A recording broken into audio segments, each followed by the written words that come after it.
सभी धर्म प्रेमी सज्जनों को सादर नमस्ते। साथियों, बहुत बहुत स्वागत है आपका मेरे इस YouTube चैनल पर, इस स्वाध्याय सत्संग रूपी आध्यात्मिक चर्चा में। संतों की वाणी पर बात कर रहे हैं और संतों की वाणी की श्रृंखला को आगे बढ़ाते हुए आज लेते हैं वाणी तुलसी साहिब जी। क्या कहते हैं तुलसी साहिब जी? व्याकुल बिरह दीवानी, झड़े नित नैनन पानी, हरदम पीर पिया की खटके, सुध बुध बदन हिरानी। अब देखिए, जहां पे प्रेम की बात आती है, प्रेम प्रसंग आता है जहां पे संतों की वाणी में, तो वहां पे कई दफे आपने देखा होगा कि बात इसमें लिंग भेद भी खत्म हो जाता है। कहने का तात्पर्य है, मेल संत अगर वाणी गा रहा है वो फीमेल की शैली में गाएगा, और इसका प्रेम से भी प्रसंग समझ सकते हो।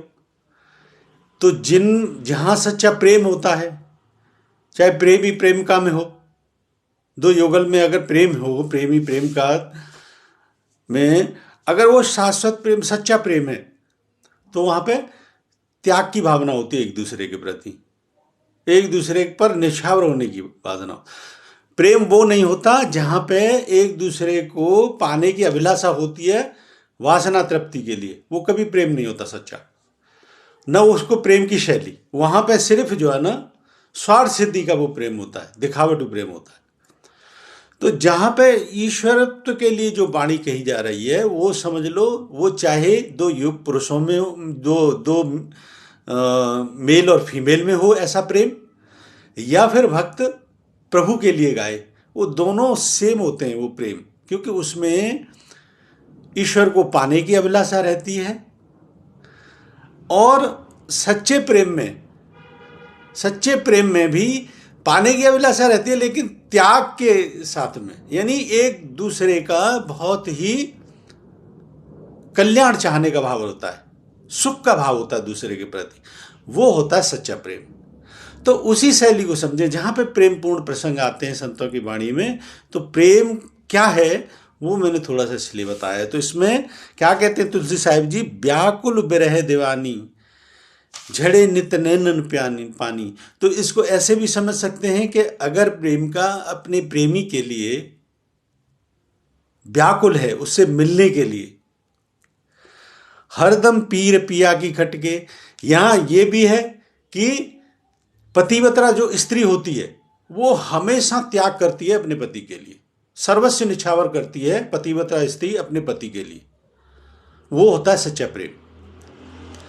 तो व्याकुल बिरह दीवानी, झड़ते नित नैनन पानी। और उस समय अगर मिलन के लिए या कभी उसकी याद में, प्रियतम की याद में, नैनों से जैसे पानी बहता है, वैसे ही जो भक्त होता है ईश्वर का, ईश्वर के लिए उसकी तड़प रहती है, इच्छा रहती है उसको पाने के लिए। तो कभी ऐसे मोमेंट आते हैं जहां पे स्वतः ही ईश्वर की याद में नैनों से पानी बहता है, जैसे सच्ची स्त्री का अपने पति के लिए, वो कहीं गया है या उसकी याद में या कोई कष्ट है, तो उसमें उसकी तड़प होती है, वो प्रसंग है ये। हरदम पीर पिया की खटके, सुध बुध बदन हिरानी। यानी उसकी सुध में ऐसा हाल हो गया है कि शरीर की भी सुध बुध नहीं रहती। हरदम पीर पिया की इतनी याद सताती है, सुध बुध बदन हिरानी, शरीर की सुध बुध ही खो बैठी। मीरा है ईश्वर के भजन गाते गाते प्रभु की मस्ती में सुध बुध खो देती थी, उसे अपने कपड़ों का भी कभी ध्यान नहीं रहता था। महावीर ने तो वस्त्र ही त्याग दिए थे। कभी ये प्रसंग भी आता है महावीर के कि जो सिल्की वस्त्र थे, इतने तन्मय हो गए थे महावीर कि वो स्वयं ही वस्त्र जो है ना शरीर से खिसक गए और उनको होश भी नहीं रहा। ये होता है प्रेम, ये होता है उसमें डूबना। तो जहां भी प्रेम प्रसंग आए तो समझ लो वहां पे प्रेम होता है। प्रेम का मतलब है त्याग, जिससे तुम प्रेम कर रहे हो उसके लिए त्याग। ईश्वर से तुम प्रेम कर रहे हो तो ईश्वर की प्राप्ति के लिए जो है ना तुम्हारे अश्रु बहते हैं, जो कष्ट सहते हो, यही है सच्चा प्रेम। पतिव्रता स्त्री जिस प्रकार से सर्वस्व निछावर करती है अपने पति पे, वो होता है सच्चा प्रेम। अन्यथा तो सब स्वार्थ है। ये समझे, होश हवास नहीं कुछ तन में, बेदम जीव बुलानी। होश हवास नहीं कुछ तन में, शरीर में का कुछ होश हवास नहीं है। बेदम जीव बुलानी, बेदम जीव यानी ये जीव जो है ना निर्जीव सा हो गया है। बहु तरंग चित चेतन नाही, मन मुर्दे की वाणी। बहुत तरंग, चित्त में बहुत प्रकार की तरंगे नहीं रही। चित्त वृत्तियां जो भागती है ना, कभी कभी जो है ना, जब स्वस्थ मन होता है तो आपका चित्त भी, मन भी बहुत भागता है इधर उधर, जो तरंगे उठती हैं। हालांकि वो अवस्था सही नहीं है, लेकिन वो अवस्था जब जीर्ण अवस्था ऐसी हो जाती है तो उस तरीके का प्रसंग है कि बहुत तरंग चित्त चेतन नाही। तो जीर्ण अवस्था जैसी हो गई है, मन मुर्दे की बानी, और मन मुर्दे जैसा हो गया है। तो ये जीर्ण अवस्था जो होती है उसका भी प्रसंग है कि ऐसी अवस्था हो गई है, और वो किस कारण हुई है? उससे सच्चे प्रेम के कारण, उस ईश्वर से सच्चे प्रेम के कारण हुई है। नाड़ी वैद्य बिथा नहीं जाने, क्यों औषध दे आनी। नाड़ी को वैद्य दिखाओ तो उसको वैद्य व्यथा नहीं जाने, उसको व्यथा नहीं पता समझ में आ रही कि इसको रोग क्या है। क्यों औषध दे आनी, क्या औषधि दे, ये उसकी समझ में नहीं आता। सच्चाई को हर कोई समझ नहीं सकता, किसी की समझ में नहीं आती। ये जितनी अवस्थाओं से भी गुजर जाओ, लेकिन आंतरिक क्षमता क्या होती है ये सिर्फ भक्त को ही जान पता होता है। ये वही जान सकता है जो इस मार्ग पर चला गया। सब कुछ है, लेकिन कहीं बेचैनी है कि वो पूर्णता का आभास नहीं हुआ अभी। हिये में दाग जिगर के अंदर, क्या कहे दर्द बखानी। अब इससे भी समझ सकते हैं, हिये में दाग जिगर के अंदर, क्या कहे दर्द बखानी। इस मार्ग पर जब चलते हो तो आंतरिक यात्रा होती है दरअसल ये, तो आंतरिक स्थिति भी तुम्हें समझ में आती है। फर्क सिर्फ इतना होता है, सब कुछ सही है, लेकिन चीजें जब तक तुम्हारे इच्छा अनुसार नहीं हो रही, तुम सच्चे हो, ईश्वर भक्त हो, सही मार्ग पर हो, अपने से काम रखते हो, अपने जीवन में मस्त हो, किसी को कष्ट भी नहीं देते हो, किसी के पास दुराचरण भी नहीं करते हो, किसी के पास दुर्व्यवहार भी नहीं करते हो, किसी के पास प्रति गलत भाव भी नहीं रखते हो, लेकिन फिर भी तुम्हें बहुत सी दफे बगैर किसी मतलब के बहुत सारे अपोजिट सर्कमटेंसेस का सामना करना होता है जीवन में, बहुत सारे। तो निश्चित तौर पे, और जब अंदर झांकते हैं तो कहीं ना कहीं कुछ न कुछ सूक्ष्म ब्लॉकेजेस होती हैं, छोटी मोटी। ये उसको ऐसे समझें, हिये में दाग जिगर के अंदर, यानी अंदर से पूरी बिथावी, पूरी गांठें खुली नहीं है, ग्रंथियां पूरी सुलझी नहीं है, इसका मतलब। अन्यथा तो भक्त के जीवन में, अरे मैं तो कहता हूं भक्त के तो चरणों में अमृत होता है। सदा कहते आए ना कि ज्ञानी ध्यानी ब्रह्मज्ञानी पुरुषों के तो चरणों में स्वर्ग है। ये हमेशा बात कही सुनते में आए होंगे, लेकिन जब तक तुम्हें लोग नजरअंदाज कर रहे हैं, जब तक तुम्हारी सच्चाई का आभास नहीं हो रहा है, तो समझ लो कहीं ना कहीं तुम उस मार्ग में गुजर रहे हो जो तुलसीदास जी यहां पे कह रहे हैं।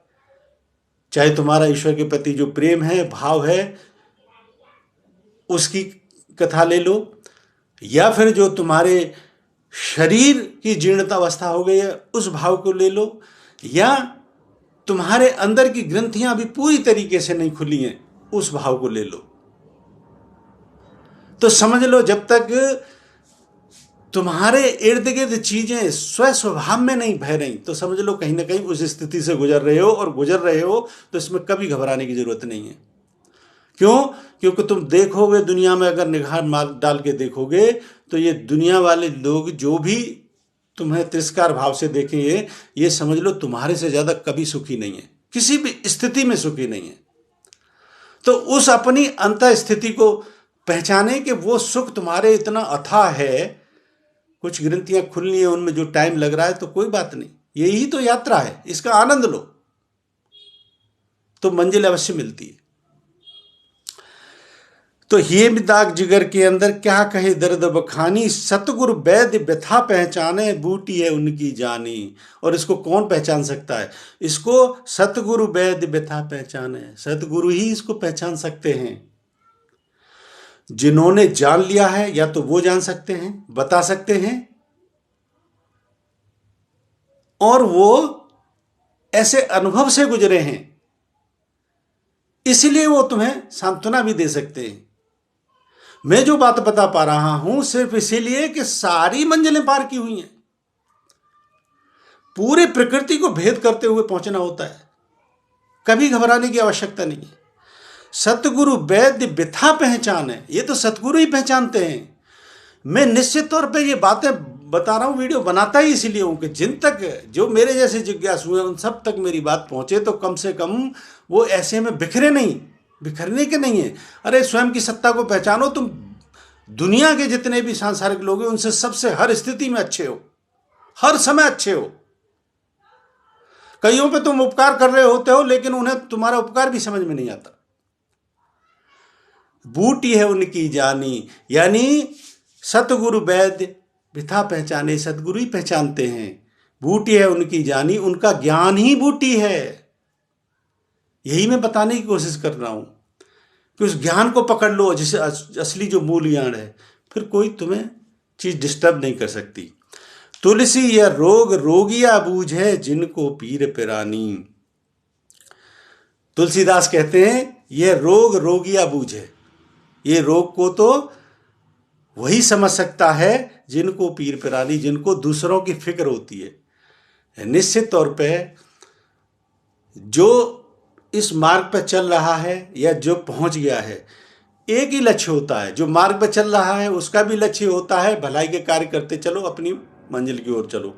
तो भलाई के कार्य पे चलते चलते अगर ये रास्ते में रुकावटें हैं तो कोई परेशान होने की जरूरत नहीं है। और जो पहुंच गया है उसका भी भाव यही रहता है कि मुझसे जितना हो सकता है, मेरे प्रयासों से जितना हो सकता है, क्योंकि जो इस मार्ग पर चलते हैं बहुत हैं, दुनिया में बहुत हैं, कितने करोड़ों की जनसंख्या है, इसमें करोड़ों ऐसे भी हैं जो इस मार्ग पर चल रहे हैं लेकिन कई दफे न मंजिल मिली है और नहीं कहीं से सच्चा ज्ञान मिल पा रहा है, सांत्वना मिल पा रही है। ये हकीकत में भी सारे प्रयास उन्हीं लोगों के लिए होते हैं। मेरा तो हृदय से उन्हीं लोगों के लिए प्रयास है कि जो मार्ग पर चल रहे हैं तो निश्चित तौर पर इसमें परेशानी आती है, परेशानी आ रही है तो वो अपने आप को किस तरीके से रहें। और आम नागरिक की बात सांसारिक व्यक्ति की समझ में आ जाए तो वो भी इस मार्ग को अपने को अपना सके, उनके लिए भी, यानी कहते हैं सार्वभौमिक कल्याणकारी भावना होती है। तो इसलिए कहते हैं तुलसी यह रोगी रोगिया बूझे, जिनकी पीर पिरानी। ये तो वही रोग को समझ सकता है जिसने इस मार्ग से गुजरा है और जिसने जान लिया है। मुझे उम्मीद है ये पंक्तियां पसंद आई होंगी। पसंद आई हैं तो इस वीडियो को लाइक करें, अधिक से अधिक इसे शेयर करें। शंका समाधान के लिए कोई प्रश्न है तो कमेंट बॉक्स में लिखें। बने रहें मेरे साथ, बने रहने के लिए बहुत बहुत धन्यवाद। इत्योम सम नमस्ते।